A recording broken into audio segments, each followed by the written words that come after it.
Good morning বন্ধুরা, Sanvika Sunita lifestyle চ্যানেলে তোমাদের সবাইকে স্বাগত আর অনেক অনেক ভালোবাসা।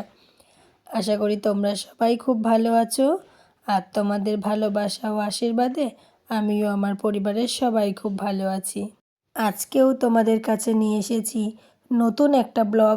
আশা করি তোমাদের খুব ভালো লাগবে, তাই প্লিজ স্কিপ না করে পুরো শেষ পর্যন্ত দেখার অনুরোধ রইল। দেখো, আজকে সকাল সকালই ঘর মুছে নিচ্ছি। এখন মায়ের ঘরটা মুছে নিলাম আর এখন চলে এসেছি বাইরের দিকে। এইটুকু মোছা হয়ে গেলে ঘর মোছা আমার হয়ে যাবে। আর আগে আমাদের ঘরটা আগে মুছে নিয়েছি, তারপরে সামনের বারান্দা ওইগুলো সব মোছা হয়ে গেছে। আর এখন আমি পেছনের দিকে চলে এসেছি। তো বন্ধুরা, আমার ভিডিওটা কেমন লাগে তোমরা অবশ্যই কমেন্ট করে জানিও। এটুকু মোছা হয়ে গেলে তারপর আমি আমাদের সামনের গেট আছে, ওইদিকে সিঁড়ি আছে, ওইগুলো মুছে নেব। এরপর দেখো, তোমাদের দাদাভাই দোকানে গিয়েছিল, তো বিস্কুট, তারপরে ম্যাগি, চাউমিন এইগুলো নিয়ে এসেছে। মেয়ের টিফিনে ম্যাগি দিতে হয়, তো প্রতিদিন ম্যাগি দিই না, বিস্কুটও দিই, কেকও দিই। এরপর মেয়ে বলল যে মা তুমি আমাকে দাও, আমি বিস্কুটগুলো কৌটোর মধ্যে ভরে রাখি। তাই ওই কৌটোতে তুলছে বিস্কুট। ও বায়না করলো যে আমি কৌটোতে তুলবো। আমার মেয়ে অনেক বড় হয়ে গেছে, তাই কত কাজ করে দিচ্ছে, শুধু পড়াশোনাটাই করতে চায় না। এরপর আমি ছাদে ওকে পড়ানোর জন্য নিয়ে এসেছিলাম, ওকে নিয়ে পড়াতে বসেছি। কারণ কালকে রাতেও হোমওয়ার্ক করেনি, তো স্কুলের হোমওয়ার্কগুলো তো করতে হবে। তাই দেখলাম ছাদে একটু রোদ আছে, তাই ছাদেই বসি। আর ঘরে তো খুব ঠান্ডা, তো ঘরে শীতের দিন তো বসা যায় না, তো ভাবলাম ছাদেই তাই বসি। দেখো, পড়তে চাইছে, ও দুষ্টুমি করছে। ওর পড়ানো খুব কষ্ট, কারণ ও ছোটো তো, ও তো একটু দুষ্টুমি করবেই, ও পড়তে চায় না। দেখো, খেলাও করছে আবার, কারণ ও ছোটো তো একভাবে ধরো পুরো পড়তে চায় না, মাঝে সাঝে খেলাও করে। এরপর দেখো, আর কোনো ভিডিও তোমাদের সাথে শেয়ার করা হয়নি। আর এখন আমি চলে এসেছি কোথায় বলো তো? আমরা যাচ্ছি কিছু জামা কাপড় কিনতে, তাই চলে এসেছি।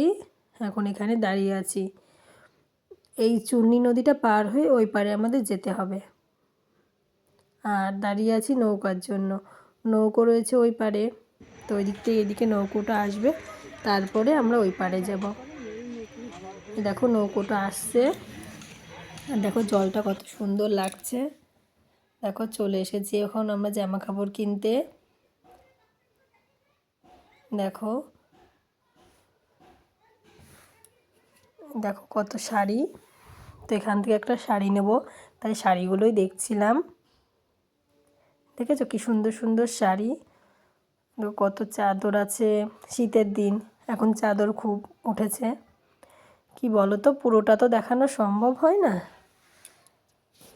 এরপর ধরো বাড়ি এসে মেয়েকে স্নান করাবো, তাই চলে এসেছিলাম ছাদে। দেখো, মেয়ে ছাদে বসে আছে, মেয়ে আর মা। আর দেখো বসে জিলাপি খাচ্ছে। ও এখন যে কোনো খাবার মানে যদি খেতে চায়, তো সবসময় এই টিফিন বাটিতে করেই খাবে, কারণ ও স্কুলে টিফিন নিয়ে যায়, ওর জন্য সবসময় এই টিফিন বাটিতে করে ও খায়। কিন্তু জিলাপিও খাবে না, ও নিয়ে এসেছে, কিন্তু বায়না ও নেব। এই দেখো, বলছে মা তুমি খাবে, তাই আমাকে আবার দিতে চাইছিল।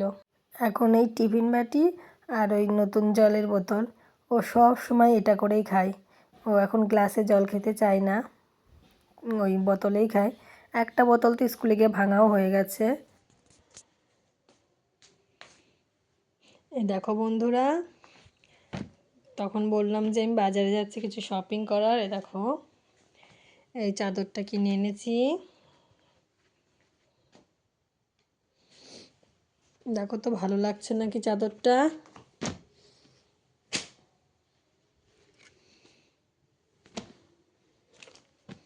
আর এই দেখো, এটা আমার সোয়েটার।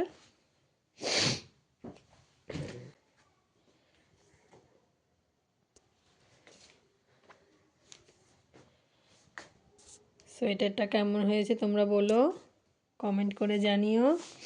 আর এই দেখো আমার একটা শাড়ি,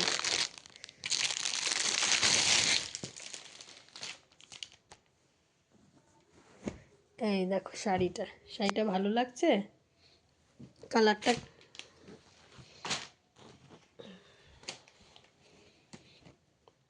দেখো তো বন্ধুরা, কালারটা কেমন হয়েছে তোমরা কমেন্ট করে জানিও।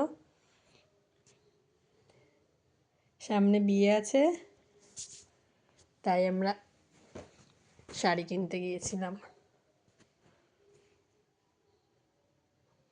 আজকের মতো ব্লগটা এখানেই শেষ করছি। ততক্ষণ তোমরা ভালো থেকো, সুস্থ থেকো, আমার চ্যানেলটিকে সাবস্ক্রাইব করে দিও। বিদায় বন্ধুরা।